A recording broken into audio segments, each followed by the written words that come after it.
La reacción de Donald Trump, quien mostró una intensa ira esta mañana, ya que el alto al fuego que negoció entre Israel e Irán parece volverse más frágil. Trump fue crítico con ambas partes, pero reservó sus condenas más duras para Israel, quien dijo que atacó a Irán apenas se hizo el acuerdo. Israel, as soon as we made the deal, they came out and they dropped a load of bombs, the likes of which I'd never seen before. The biggest load that we've seen. I'm not happy with Israel. You know, when I say, okay, now you have 12 hours, you don't go out in the first hour and just drop everything you have on them. So I'm not happy with them. I'm not happy with Iran either. But I'm really unhappy if Israel's going out this morning because of one rocket that didn't land, that was shot, perhaps by mistake, that didn't land. I'm not happy about that. You know what? We basically have two countries that have been fighting so long and so hard that they don't know what the fuck they're doing. Do you understand that? Mostrando su enfado, realmente frustrando, diciendo que había negociado un acuerdo y después fue violado y está en peligro. Y después, justo cuando se subió el avión, va rumbo a Europa para una reunión de la OTAN, escribió en sus redes sociales, en Truth Social, dijo: Israel, no sueltes las bombas. Si lo haces, será una violación mayor. Regresa a tus pilotos ahora. Y luego lo firma diciendo Donald J. Trump, presidente.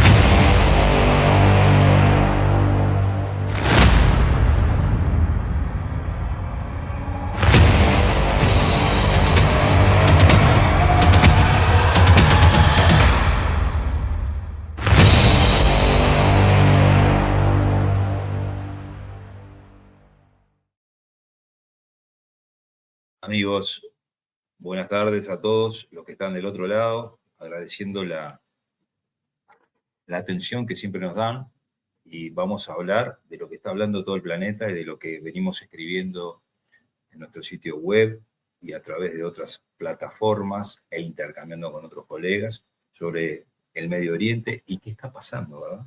Porque hay muchas idas y vueltas y ayer me preguntaban, ¿qué pasa si? ¿Y qué pasa si? ¿Se han cumplido los acuerdos? ¿No se han cumplido? Miren, el presidente Trump ayer anunció que habían alcanzado un acuerdo entre Israel e Irán y le puso fin a lo que él llamó la guerra de los 12 días. Irán e Israel confirmaron más tarde la tregua. Pero fue tenue, tan tenue fue que las partes intercambiaron fuego hasta los últimos momentos antes de que entrara en vigor teóricamente ese acuerdo, y sucedieron cosas. La verdad es que han sucedido una enorme cantidad de cosas. Poco después que comenzara la tregua, las sirenas volvieron a sonar en Israel, hubieron explosiones, hubieron muertos, responderemos con fuerza, dijo el jefe del Estado Mayor del ejército israelí. El anuncio de Trump, que tomó por sorpresa incluso a sus propios partidarios, a algunos de sus propios partidarios, tampoco sabemos si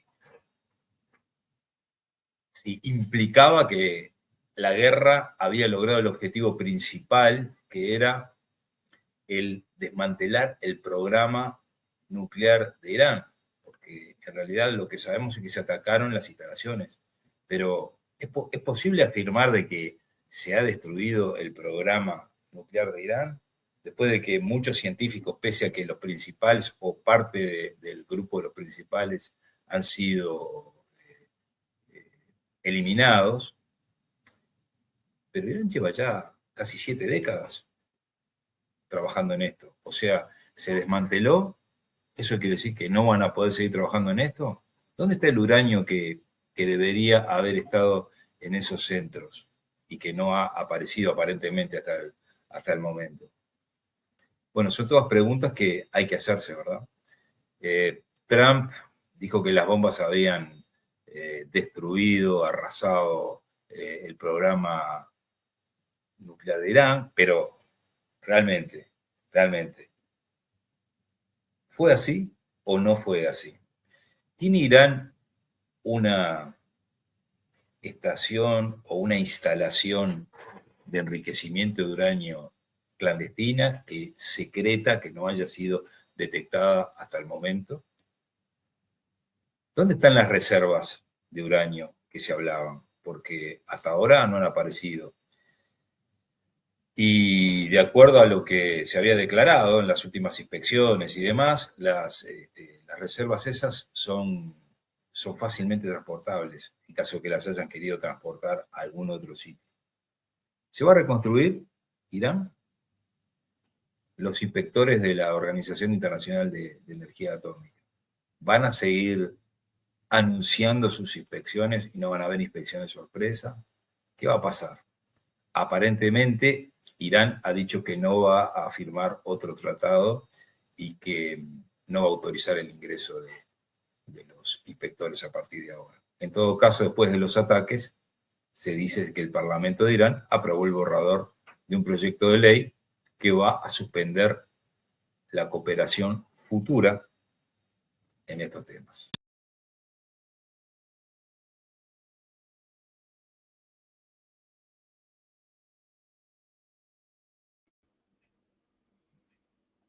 Buenas tardes, nuevamente, ahora para Ricardo Barbosa, a quien le damos la bienvenida al programa. Ricardo, ¿cómo te va? Esa era la introducción al programa de hoy. Entre ayer y hoy han pasado cosas nuevamente, digamos, hechos políticos. Cuando digo cosas son hechos políticos. Ha pasado de todo, están en la cumbre de la OTAN, por ejemplo, en estos momentos donde hay una discusión entre Donald Trump y Pedro Sánchez, el presidente de España. Trump ha conseguido aparentemente un 5% de aumento en los gastos de defensa por parte de la OTAN. Todos temas que son sensibles, ¿verdad? Y bueno, llegó el momento de hablar de estas cosas. Por ejemplo, los efectos en la economía, que lo vemos ahí, el barril bajó, las bolsas globales, luego de alcanzar el acuerdo, el barril bajó, las bolsas se mantuvieron estables, el Dow Jones subiendo 0,6 y el Nasdaq 1%.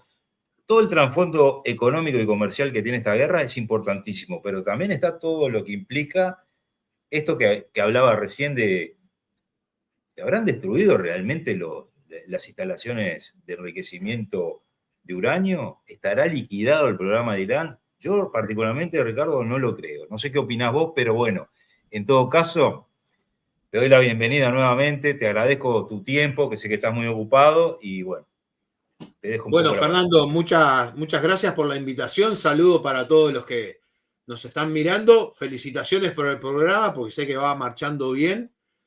Sé que has tenido distintos invitados y sé que vas a tener otros invitados, no del continente, sino de los lugares donde están sucediendo las cosas. También felicitarte y les recomiendo a los que nos están mirando que busquen en las redes de Fernando el documento prospectiva que hizo vinculado a esta situación, que ahí tiene un análisis de los escenarios posibles. Sin duda, para poder responder un montón de cosas, es necesaria la información. Lo único que podemos hacer es, basado en hechos, tratar de sacar algunas conclusiones. Y voy a empezar por lo que estuviste hablando al final del tema de los mercados. La otra vez hablaba con otra persona y le decía que hay que mirar una línea de tiempo para poder de repente a veces entender algunas cosas. Nosotros que venimos de años en estas temáticas, 30 años atrás, 40 años atrás, el 50-60% del petróleo del mundo salía por el estrecho de Hormuz. Nosotros vivimos la crisis del 73, cuando se utiliza el petróleo como arma estratégica para presionar a Occidente. Y si vos mirás, y los datos que yo sé que has puesto, porque está acá a la vista, ahora por Hormuz sale el 20% y el 25% el gas natural, que es algo más nuevo. Pero si vos ves las redes de gasoductos, países como Arabia Saudita ha hecho gasoductos para poder salir por el Mar Rojo. O sea, como el ejemplo sencillo, es como si viviéramos en un condominio de una calle y que los vecinos los dos primeros vecinos son los que controlan la entrada. Entonces, se han buscado salidas alternativas. Sin duda, las décadas también han bajado el consumo de petróleo por fuentes alternativas, pero tiene el peso, y acá uno de los elementos que vos siempre mencionás para el nuevo actor que está entrando como potencia o superpotencia, que es China, donde casi el 30-40% del petróleo chino sale de ahí. Entonces, para China es un problema, pero también, como vos decías, un Trump 2.0, el que lo tome por estúpido, creo que le va a errar, porque el conflicto duró 12 días, yo había pensado en unos 10 días, y las alteraciones de lo que lo puede hacer caer a Trump, no hubo alteraciones, que es el mercado. Ni el mercado de valores, ni el mercado petrolero, porque en Estados Unidos los presidentes son impopulares cuando mueren soldados o cuando sube el combustible. Y acá no pasó ninguna de esas dos cosas. Sin duda, hubo una demostración de poder, y yo lo que digo es que Trump, como buen patotero, aprovechó que Irán estaba en el piso, porque los dos somos militares y conocemos algo de esta temática. Israel venía desde hace 6 meses limando las defensas antiaéreas para poder hacer lo que hizo. O sea, el ataque de los bombarderos B-2 tenían una probabilidad baja de tener algún problema, pero todo eso, supongo que vos lo leíste, también involucró el movimiento de 125 aviones. O sea, guerra electrónica, engaño, supresión de posibles amenazas, complementos, ¿no? El avión solo se le complica, o sea, necesita toda una cobertura, y que la logró. Y sin duda, como sé que lo has leído y estudiado, acá hay un problema de quién es el ganador, porque hay muchos que se adjudican ser el ganador. Entonces, la gente a veces me dice, no, pero el discurso de Trump. Pero el político hay que ver a quién dirige el discurso. Como por ejemplo ahora estás presentando el presidente de Irán, que dice en una síntesis como que ganaron. Después de la heroica resistencia de nuestra gran nación, estamos presenciando el establecimiento de una tregua y el fin de esta guerra de 12 días. Desde mi punto de vista, Irán necesitaba la tregua porque el gran problema para el gobierno iraní es explicarle a la población cómo los están atacando, que no coincide con el discurso que ellos hacen. Efectivamente. Entonces, la gran amenaza para Irán es que se le desestabilice el gobierno por no coincidir entre el discurso y los hechos. Entonces, te escuché tu editorial hablando del cese de los combates. Israel, sin duda, después de pedir el favor, le tiene que hacer caso al que le dio el favor. Claro. Y como vos decías, los objetivos eran los misiles y el programa nuclear. Los misiles es difícil porque Irán desde hace tiempo tiene el concepto de la movilidad.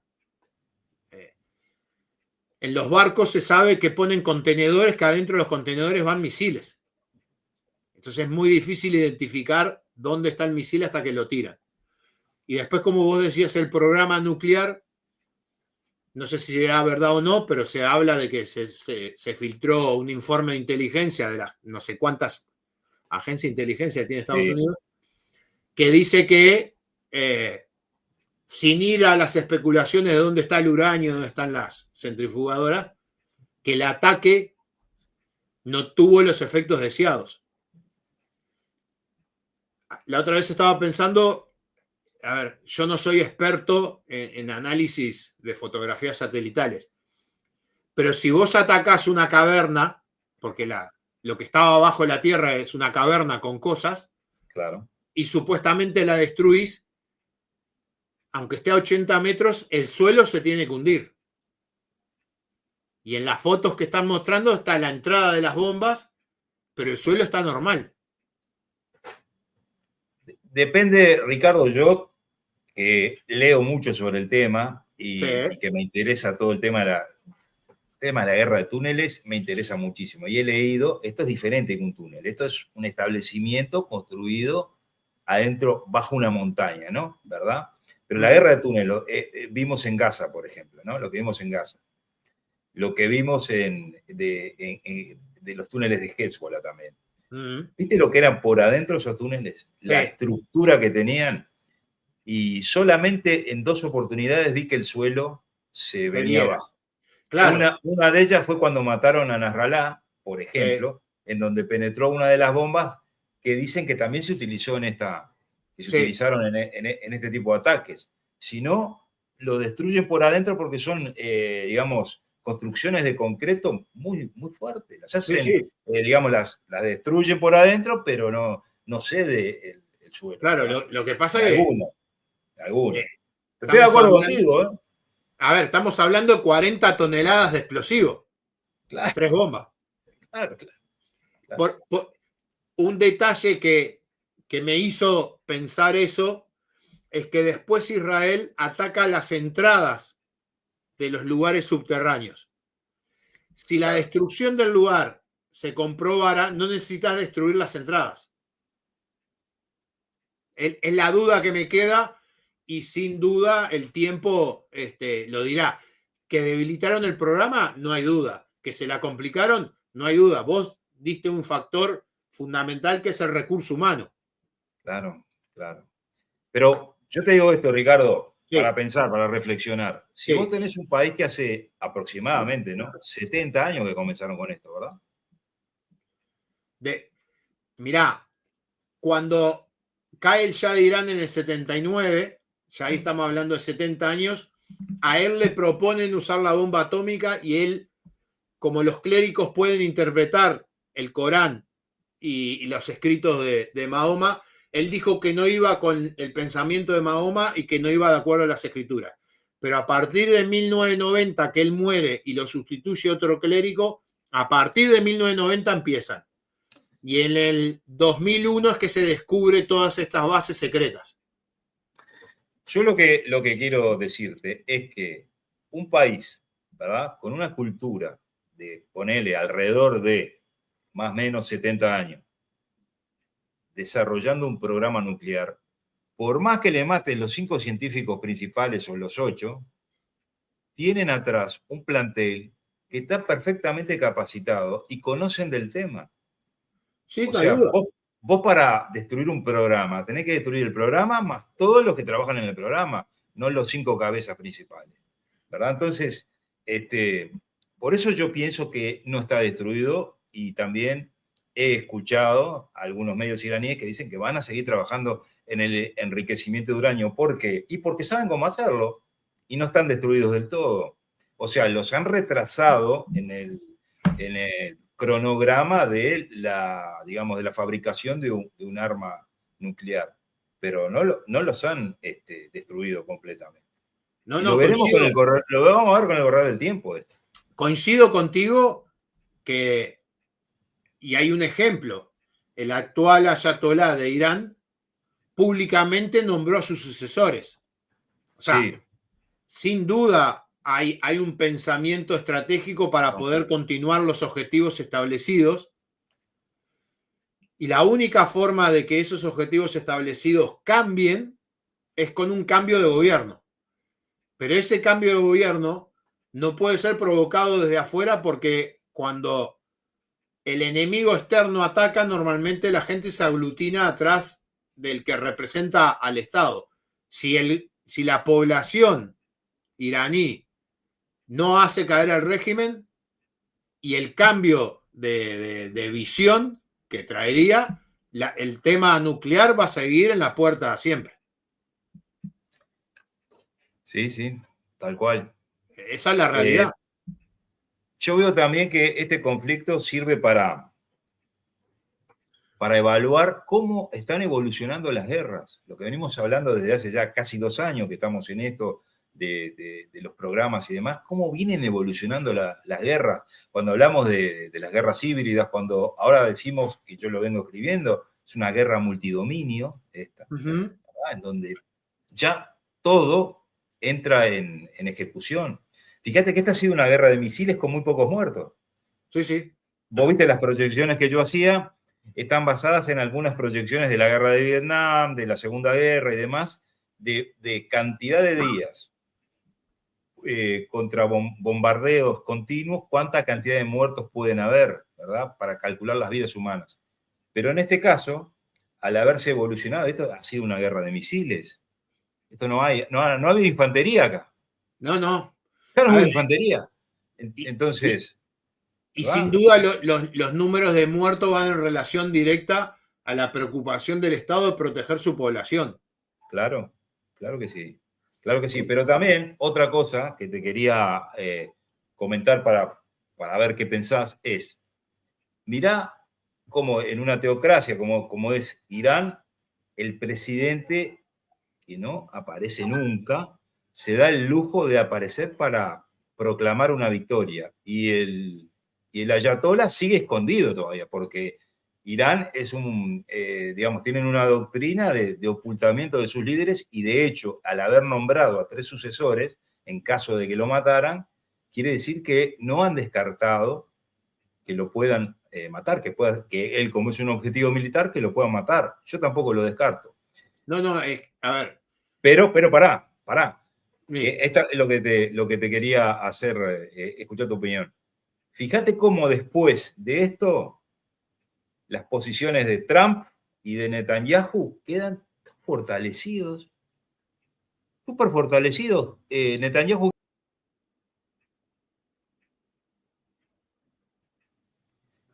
quiere llamar a elecciones anticipadas y Trump se da el lujo de ir a la cumbre de la OTAN, pedir un 5% y obtenerlo. Y decirles a todos que a partir de ahora empiezan a pagar por tener el apoyo de ellos.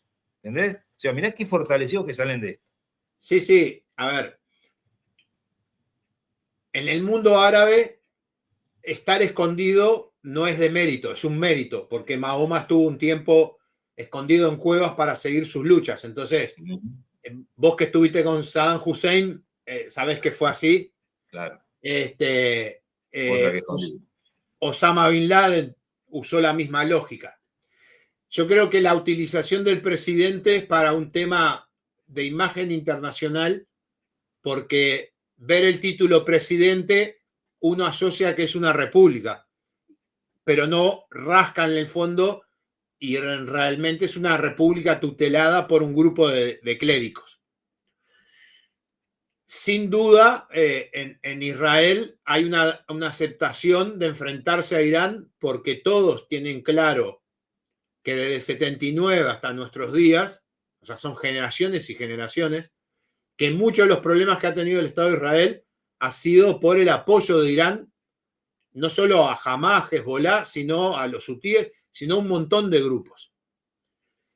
Y la llegada de Trump a la OTAN, con esa lógica de negociador empresarial, que vengo, los humillo, los paso por arriba y les pego, y todavía con un secretario de la OTAN que sin duda está en el cargo porque Estados Unidos dijo que sí. Lo apoyó.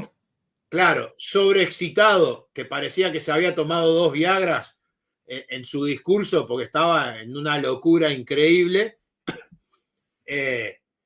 Todos esos astros terminan alineándose y, como digo, a los hechos me remito por la lógica con que fusiona Trump, que no es una lógica diplomática, sino que es una lógica empresarial de imponer sus objetivos a como dé lugar, negociando desde una posición de fuerza, porque sabe que tiene el poder militar, tiene el poder económico y que puede ocasionar mucho daño. Entonces, entre esos componentes, hace que todo lo que mencionaste, que para muchos es una sorpresa, porque si uno mira la historia, un empresario que haya llegado al sillón más poderoso del mundo nunca se dio. Siempre fue pudo haber sido un empresario que se transformó en político, pero siempre llegó un político, no un empresario. Ricardo, entonces la pregunta es esta, ¿no? Este acuerdo, estas son las claves del acuerdo, ¿verdad? ¿Es inestable y volátil o vos pensás que se va a mantener, de acuerdo a todo lo que estamos hablando, pensás que se va a mantener en el tiempo? No, para mí es totalmente inestable y en lo personal, yo creo que desde la Segunda Guerra Mundial para acá hay dos reglas que no están escritas que se mantenían.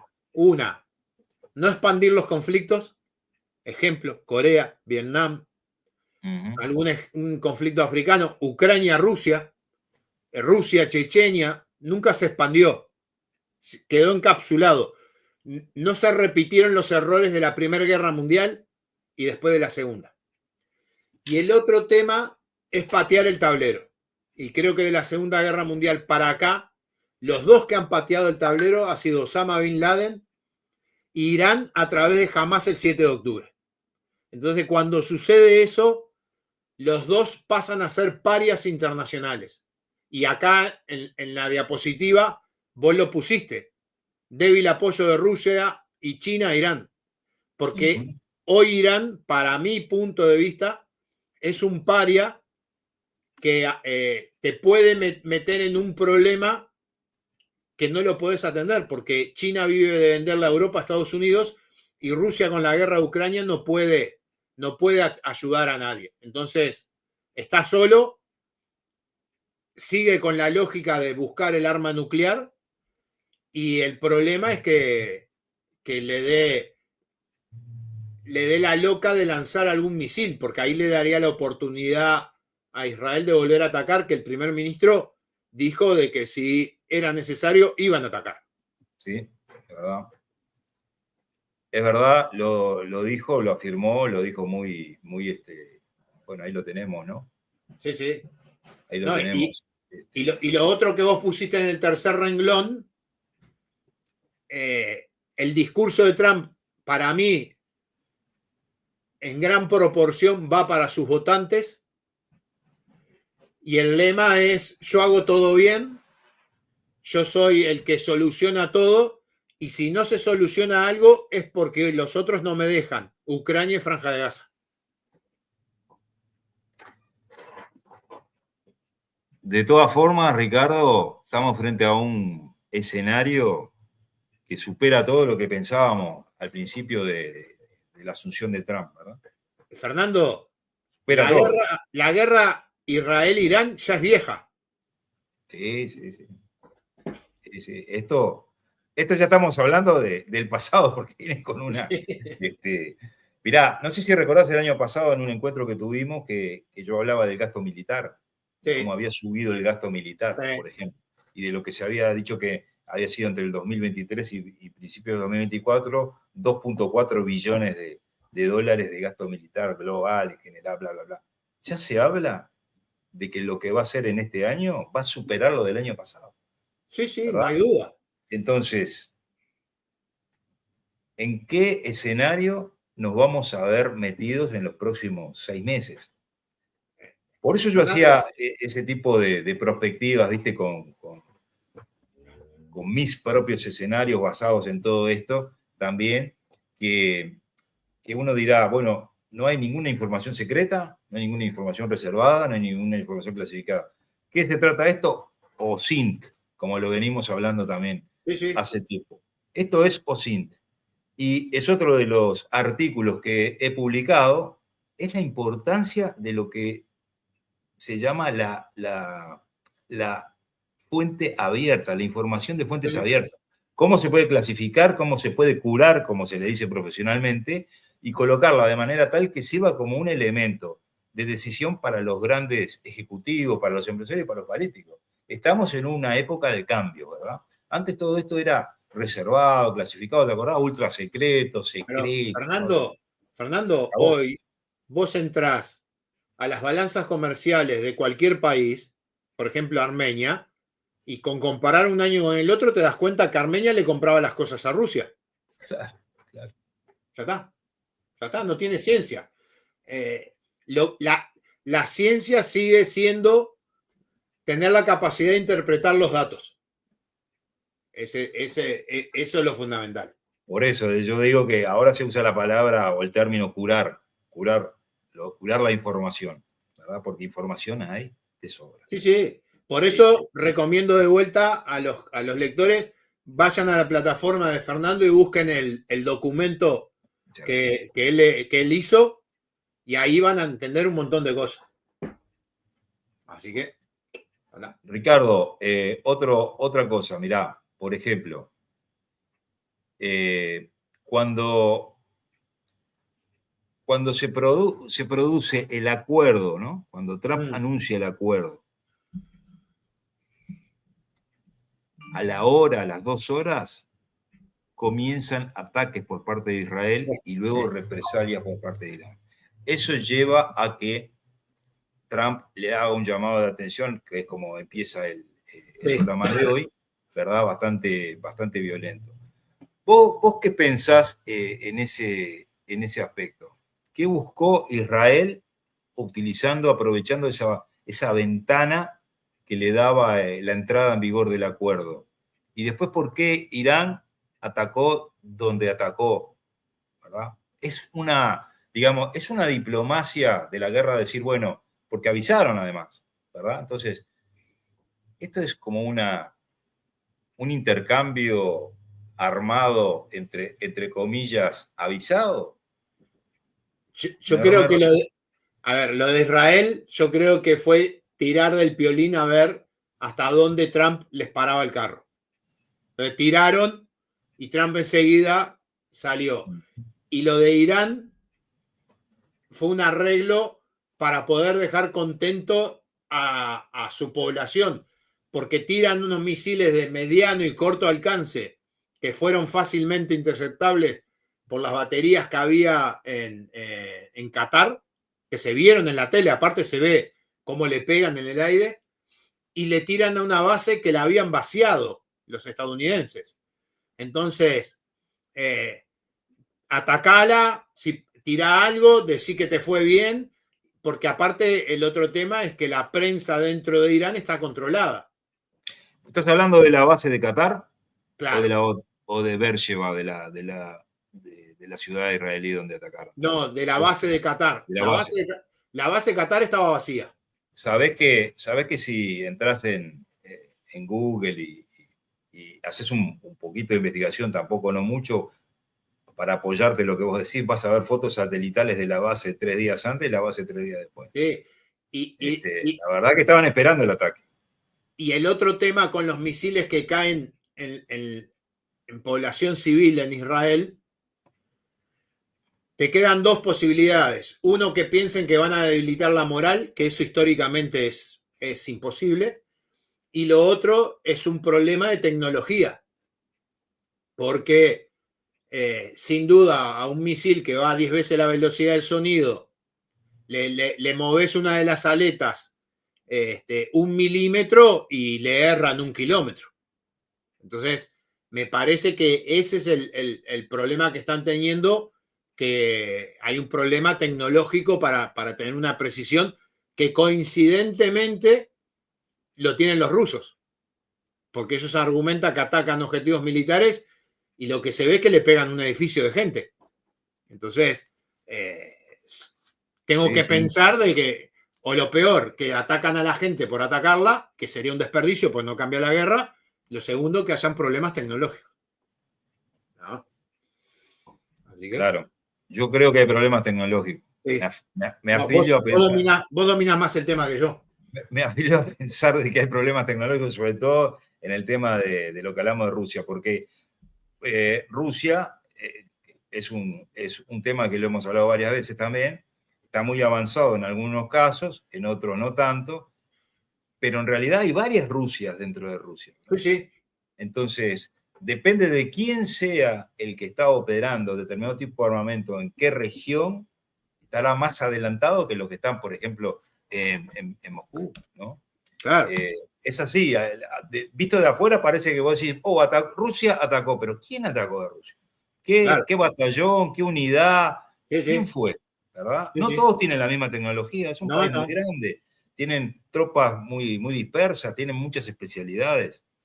Ya has visto que los ucranianos les siguen matando generales, vos hablaste de esto hace muy poco, siguen siendo vulnerables dentro de Moscú, ¿verdad? Eso es muy extraño para mi modo de ver las cosas. Creo que ahora el foco digamos, del tema mediático se va a mover nuevamente hacia Ucrania y Rusia. Habiéndose neutralizado un poco los conflictos en India-Pakistán, por ejemplo, y habiendo también el gobierno americano alcanzado mediante una mediación de que separara lo del Congo con Ruanda, quedan muchos conflictos todavía, pero creo que ahora se va a mover un poco la Fernando, atención a Rusia-Ucrania. mirá cómo será la cosa de la Sí. distracción, es lo último que digo. En el día de ayer, a un blindado de transporte, los Merkava tienen dos versiones, con torreta, con cañón, o sin torreta, que transportan 10 soldados. Dentro de Franja de Gaza, un integrante de Hamas le puso un explosivo al tanque y explotó y se prendió fuego. Estuvieron horas para tratar de apagarlo y murieron 7 adentro. Y no es titular en ningún lado. No ha salido como noticia. Sí, sí. Ahí la prueba de la distracción que tiene mediática el tema del intercambio de misiles. Así es.